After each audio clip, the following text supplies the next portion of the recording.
Thank you. We'll take our first question from Scarlett Russell, please. Is the government too weak to stand up to the energy companies? Is the government too weak to stand up to energy companies? We've had, of course, British Gas announcing an over 9% increase in prices today. Peter Oborne. Yes, I think we know what we're going to get from the panel tonight. We're going to be told that the government should act, that there's a cartel in the energy companies, that there is some sort of illicit skullduggery going on, and somebody's got to keep prices down. This is a return to the illiterate financial arguments, economic arguments of the political class that we used to get in the 1970s and 1980s. I know they're going to say it. What, all of them? I thought, well, with a bit of luck, we might get some sense from Mr. Harper. But apart from that, we're going to get a load of absolute drivel from the politicians on the panel. Now, the fact is that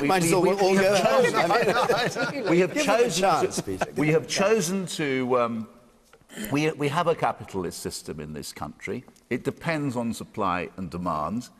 And the reason why energy prices are going up is nothing to do, as far as I can see, unless somebody can prove it, with the greed of the energy companies. It's to do with movements in global energy prices, which we're stuck with. So what to do about it? The Labour leader has very wisely and rightly raised the issue. It is something which affects people in their pockets. But what you cannot do is hold prices down. That is an interference with the capitalist system. It won't work. It's state taking over. So why did you call him brave to do what he did, if you think it's rubbish? I thought that what he did do in that speech was speak bravely about socialism. I quite admired that. I think that is a role for politicians. What I think we need to do, just to finish off, is look at the structural problems we have. If we really want to deal with high energy prices in this country, there is only one solution. That is getting more supply, and that is fracking on a massive scale throughout Britain. Okay. Well, Tristram Hunt, you've had your card marked by Peter Oborne. We'd better have a go. Well, where I disagree with Peter is that I don't think the capitalist system is working at the moment in the interests of consumers. The market is not working. It's not delivering for people. And we're going to see week after week the big six cartel companies racking up the prices. And for capitalism to really work, you have to interfere. The thing about capitalism is it consolidates power and wealth.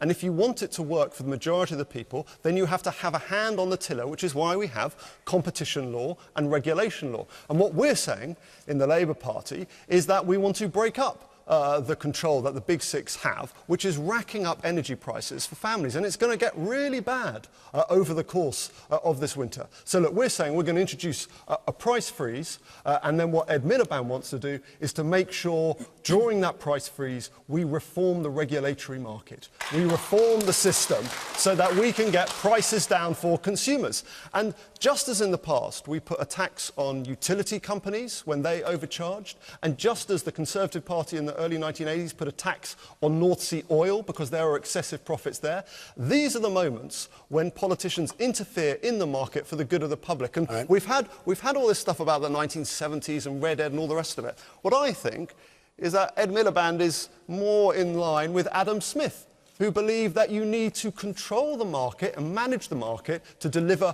good results for consumers and a market working properly. Mark Harper. Well, what we think you need in the market actually is more competition. And we want more entrants to come into the market.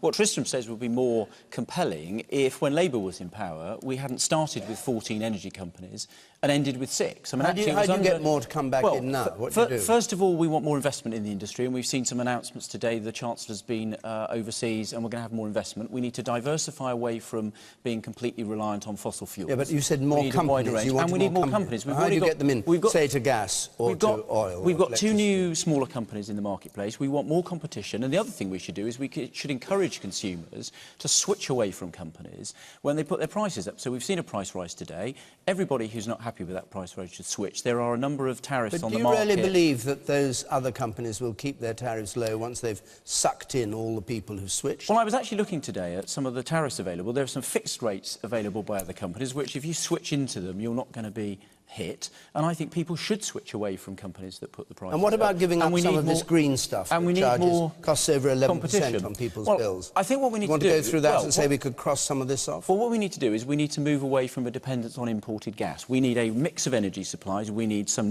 more nuclear. We need renewable energy.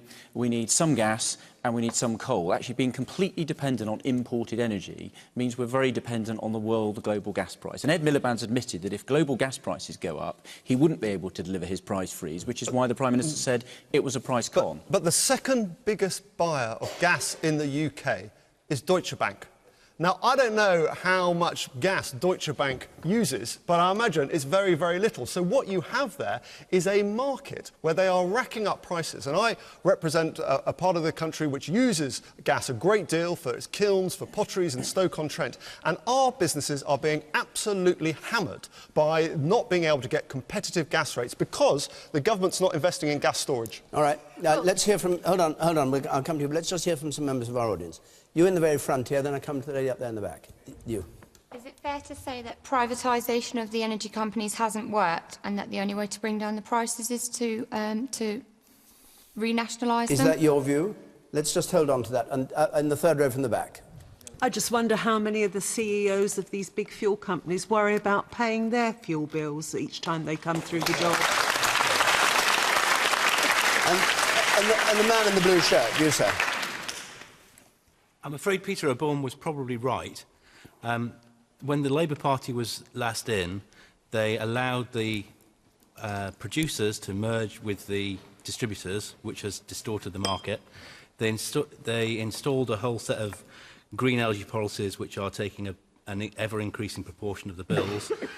And a lot of the investment in infrastructure is to tie in windmills and other uneconomic energy sources. But do you think the government can stand up to the energy companies, which was the question? I don't think they should stand up to the energy companies. They should get out of the way of the energy companies and stop putting on extra taxes and inefficient energy and forcing us to use inefficient energy sources. Okay. Diane James. Well, thank you for all your comments, ladies and gentlemen. I'm listening to this argument and just thinking I've got Ed Miliband and David Cameron completely out of touch with what's going on out there. You've got one political party leader saying fixed prices. Well, you can do that. That's already been found. There's fixed rates out there. And you've got another one suggesting that suddenly there's going to be this magical new company who's going to be completely immune to what's happening with the market out there and is suddenly going to make price of energy massively cheaper. This blame culture, it worries me a little bit. You know, we've had bash the bankers, we're, bashing the next sector in the economy. When it comes down to it, if we took out this huge element of the EU obligations in terms of energy, the reliance that we've now got on imported gas to make up for the fact we've closed so many coal-fired power stations, we've taken away an indigenous power source that we had here, and we're now saying we're going to go for fracking, which I agree with Peter on, I would do, because that's a UKIP policy. But, that's going to take at least 10 years before it comes on stream to such an extent that will make up for the deficit we're in. So it's the EU's fault, according to UKIP, not surprisingly. It's one element of the fault. Everything's the EU's fault. You might well think so, Mark, but when it comes down to it, we've got this emphasis on the renewable sector that's meant to suddenly, like a white charger, come into the energy market. So you take out that 11% or so that's spent on all different absolutely, kinds and, the gentleman made the point in everything. terms of inefficient wind turbines, for instance. What about home improvements, which cost pretty nearly half for the bill? What was it, 12 households have taken up the Green Deal? 12 households? I mean, It adds £47 to the fuel bill, even though nobody what a uses waste it, of money, everybody, what a waste of money. OK, more people with their hands up, and Bonnie, I'll come to you in a second. Yes, the woman in the front. There in green. Yes, you in green. We've seen this increase in the energy prices coming in, and it's the start of more to come. We've also seen an increase in the use of food banks. Does this mean we're now going to have to see winter coats, blankets, candles, as well as food at the food banks? OK, Bonnie Greer. Don't dwell too heavily on the food bank side, because we might come to that later. Anyway. OK. I don't have a sort of strong, long, comprehensive answer about fracking and all of this. I'm opposed to fracking, by the way, but I don't have a long answer about it. The original question is, is this government too weak to face up to the energy companies? No, it's not weakness, it's a matter of priorities. This government is interested in Britain PLC. It wants to shrink the state, and it wants to make us actually stand up and be grown-ups and handle it while they reshape the country. So I don't think it's a matter of that. I think it's frankly a matter to see how long we can take it and if we can take it.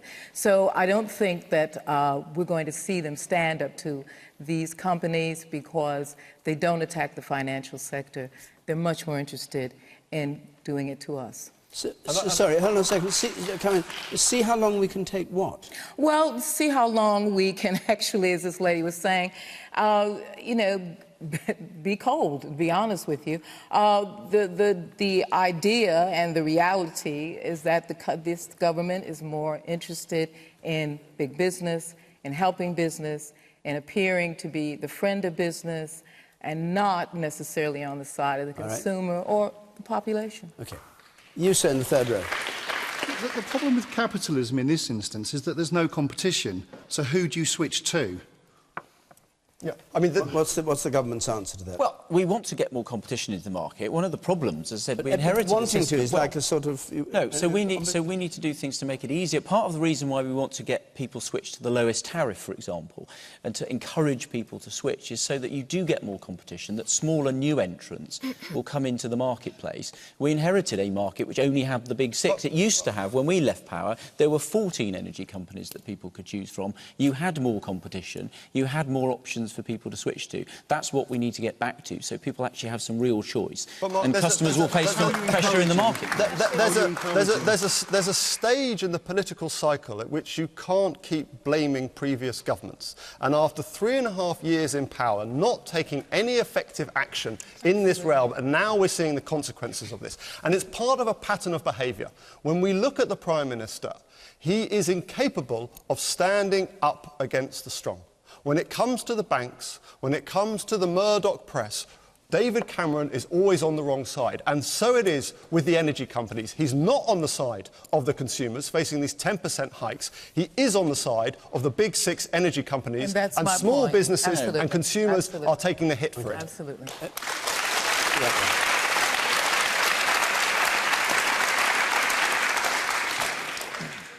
I think we live in this illusion that we live in an open and transparent energy market, and it's simply not the case.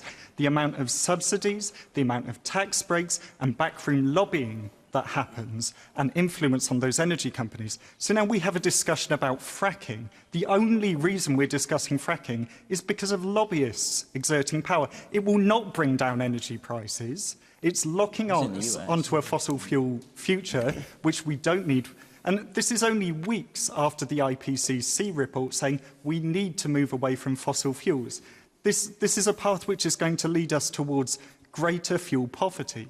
In the winter, people will die. And we have this political wrangling about fracking, which has been forced upon us by big companies that are feeding us a lie, and people will die.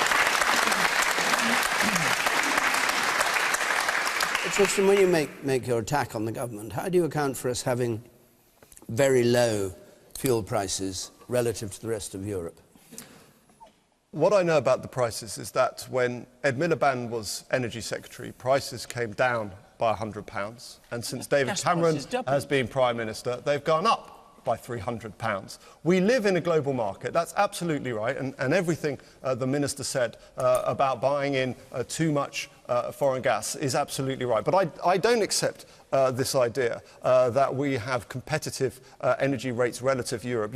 You look, for example, at what's happening for German energy rates, particularly in their industrial sector. They have vast hidden subsidies, to go back to the gentleman's point, which allows their businesses to compete. OK, the man there, and then I'll come to you, Peter.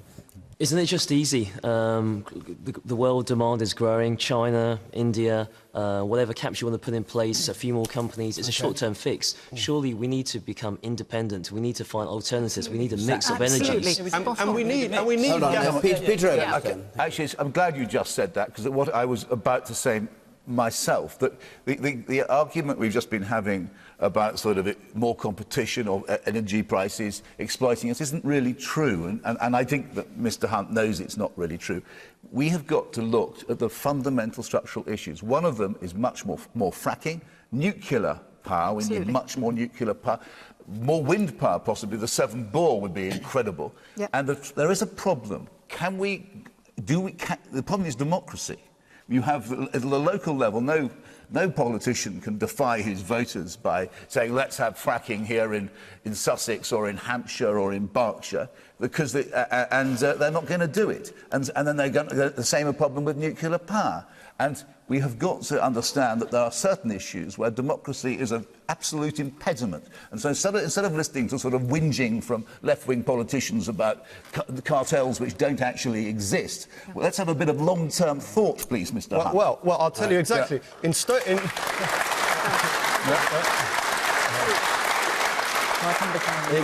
Stoke-on-Trent, we've got huge amounts of coal bed methane, and we are going to exploit it to the full, which is exactly the kind of long-term energy strategy we need. All right.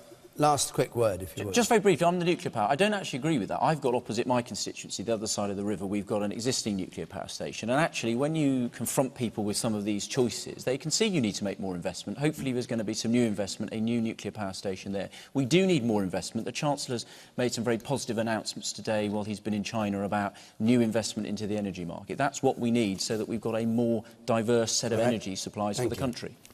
Join in this debate. Twitter.